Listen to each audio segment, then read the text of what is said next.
আমাৰ ইয়াত এই আজি লাজ বুলি নহয়, এই প্ৰত্যেকটা সোমবাৰে প্ৰায় 10,000-15,000 মানুহ আহি আছে ইয়াত।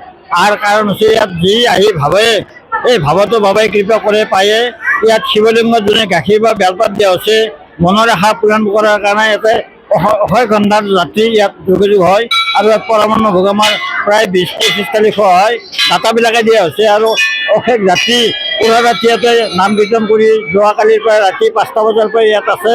এতিয়াও প্ৰায় ৰাতি 12টা দিলে আমাৰ ইয়াত ইমান বিভিন্ন ধৰণৰ যাত্ৰী ইয়াত যোগাযোগ কৰি এই বনভোজ খাইছে, পৰমান্ন ভোগ খাইছে, ঠগী বিতৰণ কৰি খাইছে।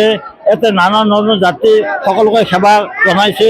আৰু আমাৰ ইয়াত শিৱ পূজাৰ যিটো শক্তি, অকল শিৱই নহয়, ইয়াতে শিৱৰ পৰিয়ালটো আছে।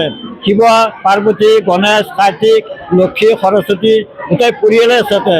সেইকাৰণে ইয়াত সমূহ ৰাইজক আমি জনোৱা হ'ল যে আগে পিছেও টাউনৰ প্ৰত্যেকটা সোমবাৰ জনাই ইয়াত যোগাযোগ কৰি হৰগুৰি মন্দিৰত মনৰ আশা বাঞ্ছান পূৰণ কৰাৰ কাৰণে আমি সমূহ ৰাইজকে প্ৰাৰ্থনা কৰিছোঁ। আৰু ইয়াত আহি ভাবাটো পাবই নিশ্চিন্ত। আমি চব ৰাইজৰ কাৰণে এটা প্ৰাৰ্থনা জনাইছোঁ।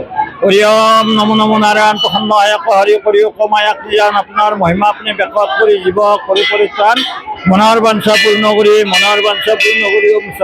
ওম শান্তি ওম তৎসৎ হৰি ওম শান্তি ওম শান্তি। অবিৰাবাস্য মংগল কৰিব।